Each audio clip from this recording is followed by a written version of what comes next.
सो रहा है, यही सही मौका है इसे मारने का।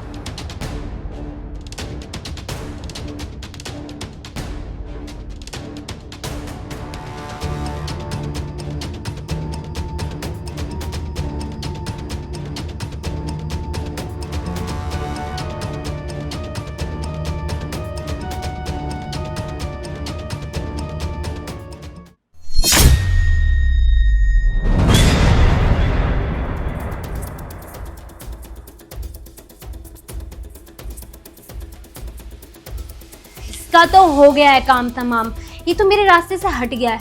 अब वो फौजी और आ जाए, आज शाम तक बोल रहा था, उसका काम तमाम करके ना मैं अपने बॉयफ्रेंड से शादी करूंगी। इन दोनों से मेरा पीछा छूट जाए एक बार, फिर ये प्रॉपर्टी पैसा सब कुछ मेरा होगा और मैं अपने बॉयफ्रेंड से शादी करके ना पहाड़ों में रहने लगूंगी। सही है, वेट करती हूँ उसके आने का, फिर उसका भी काम तमाम करती हूँ। अरे आप आ गए? नहीं, अभी आधा बाहर हूँ आधा अंदर हूँ। कैसी बात कर रहे हो? मजाक क्यों कर रहे हैं? वो आप शाम तक आने वाले थे ना, तो आप इतनी जल्दी आ गए, तो मैं तो इसलिए पूछ रही थी। मैंने तुम्हारे बिना रह नहीं पा रहा था। मैंने सोचा क्या शाम की ट्रेन से जाऊँ, सुबह की ट्रेन से ही चलता हूँ, इसलिए ना मैं वर्दी में ही आ गया ऐसे ही। हाँ, मैं भी आपका इंतजार कर रही थी। मैं कब से सोच रही थी कि आप आ जाओगे ना, तो शाम को ना मस्त प्लान बनाई कहीं घूमने जाने का। हाँ, घूमने जाने का प्लान बनाएंगे। कैसी बात कर रहे हो? तुम भी चलोगे, मैं भी चलूंगा, प्रेम भी चलेगा। प्रेम कहाँ है? अब वो भैया ना सो रहे हैं, उन्होंने नींद की दवाई ली है, उनके बहुत सर में दर्द हो रहा था, 3-4 दिन से सो भी नहीं पाए वो। उन्हें ना शायद ऑफिस का स्ट्रेस बहुत ज्यादा हो रहा है। नींद की दवाई लेने लगा ये? हाँ। हमारा दिमाग खराब है, नींद की गोली से ना माइग्रेन बनता है। प्रेम, अरे वो नहीं उठेंगे, मैं बता तो रही हूँ। अभी नींद की दवाई लेके 1 घंटा पहले ही सोए हैं। आप परेशान मत करो उन्हें। और पता तो है मेरे पे क्यों चिल्ला रहे हो, आपको पता है वो कितने स्ट्रेस में रहते हैं। उन्होंने कहा भाभी मुझे परेशान मत करना, मैं नींद की दवाई लेके सो रहा हूँ। कैसी बात कर रहे हो? मेरी आवाज से तो वो मरा हुआ भी उठ जाएगा, क्योंकि उसे पता है भाई आया है उसका।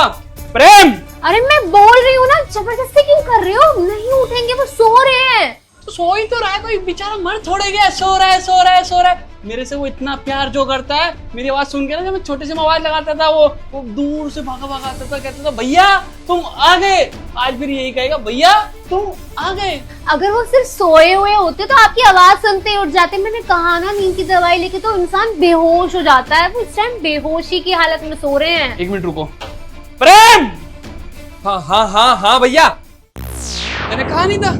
हाँ हाँ भैया, आप कब आए? क्या हुआ? अरे कुछ नहीं, तुम्हारी भाभी कह रही थी सो रहे हैं, देवर जी सो रहे हैं, उठ नहीं पा रहे हैं। उठ गया भैया, भाभी अभी तक सोने की बोल रही है, ये नहीं बताया उन्होंने कि उन्होंने मुझे मार दिया है। तुम तो मर गए थे, फिर तुम जिंदा कैसे हुए? मरे कैसे थे बेबी, ये भी बता दो। है तकिया मुंह पे रख के घोटना चाह रहे थे इसको।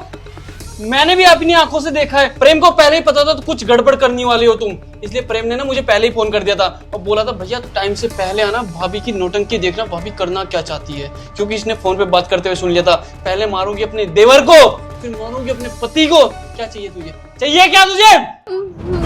मुझे तुम मरे नहीं थे?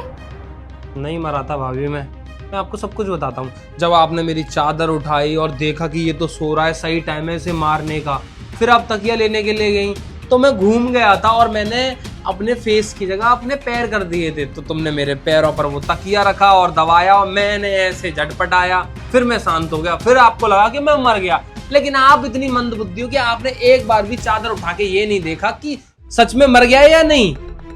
वो मैं मार थोड़ी रही थी, मैं तो तुमसे कितना प्यार करती हूँ, मैं तो भाई जैसा समझती हूँ। दिखाई दे रहा है ये हाथ मेरा? बोल, कुछ बोलेगी नहीं ना?